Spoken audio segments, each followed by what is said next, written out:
Tuck wants to ask, what do you know of Mother Never Was? Don't say her name. You don't seek her, do you? We might.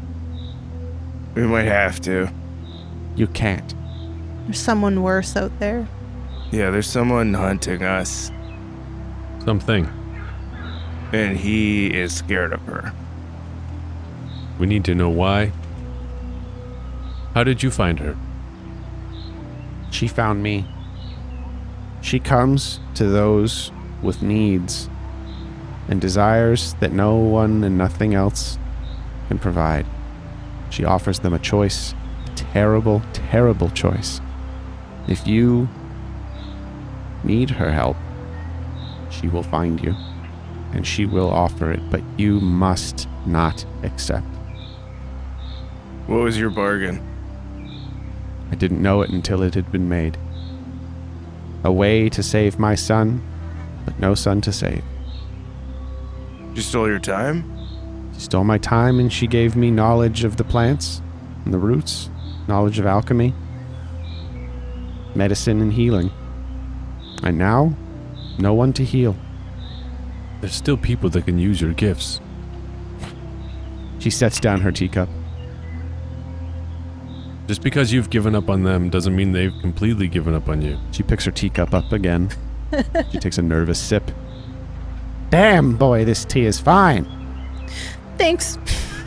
And as she takes more sips of the tea, you can see her, like, settling into a reverie of sorts. Of course, you're right. I could return. You could. I could put in like a good word for you. There's a really nice guy there, Armand. He's young and he doesn't really listen to all like the mean stories that the rest of the halflings tell everyone. Mm-hmm. It's kind of like a renegade. Yeah, he's kind of cool.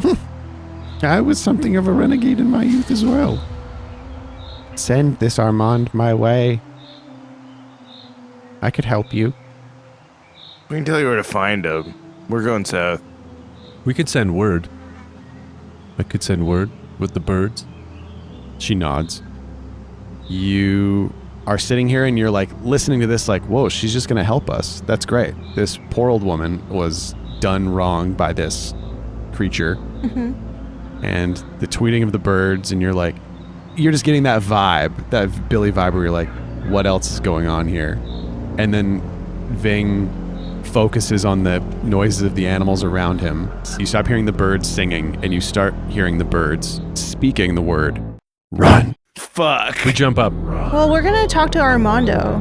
Yeah, we'll go get him for you. Oh, but you haven't finished your tea. Yeah. Are you quite sure? Yeah, it's a long walk back, and I'd like to get there before the sun goes down. Oh, but you should stay.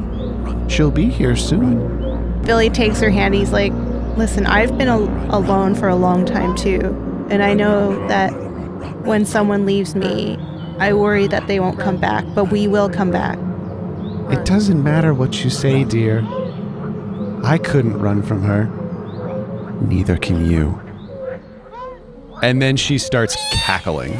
Tuck grabs the window frame and rips the whole wall off so that Ving can get in there and get Billy as quickly as possible. The wall comes off. Ving, you reach in, you grab Billy. Before Tuck runs away, he grabs the teapot and then he tosses this old lady off the cliff. I forgot to get something. He goes back for the teapot, and then we just see. Yeah, she like flies so far out and into the winter shins.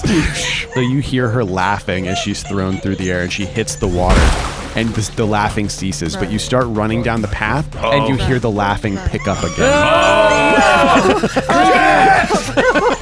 Can I ask the trees and the birds to try and help us out and just try and keep her there? Like the trees all kind of lean in from across the river and everything. Create just a giant cage dome. He dives his root hands into the into the earth, and you are held there for a second as you call upon these spirits. And the trees on either end of the river start to bend inwards, their roots and branches growing and lashing together to create this like latticework cage.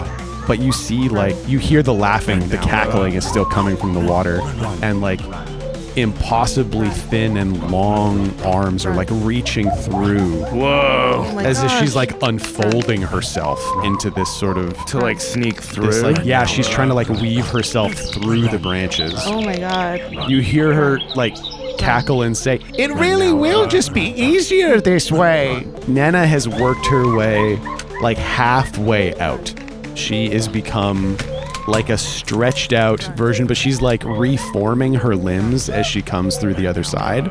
So she's like halfway stuck. Her hair's really long. It's so long and Unfurled. lank. She's kind of like paper thin. Yeah, Almost. you Yeah. can almost see through her. Like the light from the trees as it dies is like shining through her almost. Is she Mother Never Was? You don't know what she is.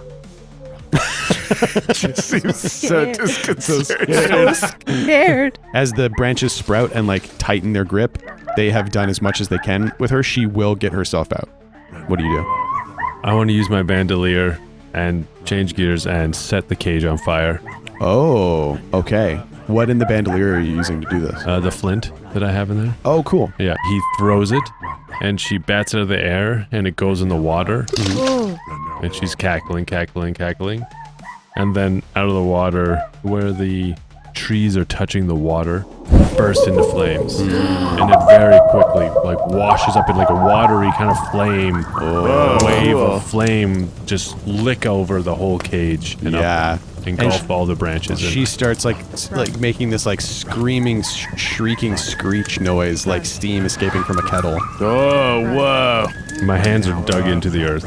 So Bing, like the fire, you see it like race up the cage And that I he's can created feel it coming through the ground. through the earth, through the roots that And he has used. Get away from me! And then Bing is engulfed in flame. Oh my god, so we stumble out. But Oh, Ving can't yeah. be burned. Oh, Ving I can't be burned. Nana, as the branches around her burn and crumble, she is aflame. She's shrieking, squealing. She dives into the river and out of sight. Fire goes out. You are not safe here. Run. Yeah, the birds are quiet, and then they begin saying, "Run, run, run, run, run now, run, run, run." We run. Oh, What? I was imagining a really spooky shot What? of you running backwards and like seeing the darkened path of the trees like lit by the moonlight, and her super weird long limbs start like pulling her down the Oh, trees. cool. Yes, yes, That's so sick. movie. Do that. You just did. Gonna throw up. I'm so scared. I'm doing that backwards run thing. Yeah. What do your tuck eyes see? It's bad. Keep running faster. Keep running. I see that thing where the woods are stretching back, and I'm just like, you can't slow down. You have to keep going. Yeah, like you're running backwards, and every once in a while you just like grab the front of Ink's shirt and pull him forward. Yeah, and I'm just Yeah. like, keep looking at me. Like, Do 'cause not I'm- look back. And because I had the weaponized dissociation, Yes. it's not Your freaking blank- me out. Your blank Right. face. Yeah. That's so cool. I like the idea that it's this weaponized dissociation. It's not that Tuck is not afraid. It's that he's convinced himself he's not. Yeah. But somewhere inside, like child Tuck is screaming. Oh, yeah. You're running for a long time. There's a point where the trail accordions back to like a normal size. Mm-hmm. You're still running. The things flitting across the trail are like less frequent. And you start to be like, okay, I think we can slow down a little bit. Mm-hmm. And you come to like a clearing. The moon is shining high in the sky, the coronet arcing across the heavens. Clouds dapple the starlit night. Delicate beams dance across the glade. And in the center of the clearing, a deer grazing. I killed the deer. Okay, I think we're fine. Billy's like, We can cut forward to like a tent and a little fire. and This is what your the deer dissociation has led us roasting. to. Yeah, you're cooking venison on a spit. And Billy's like, what was that for?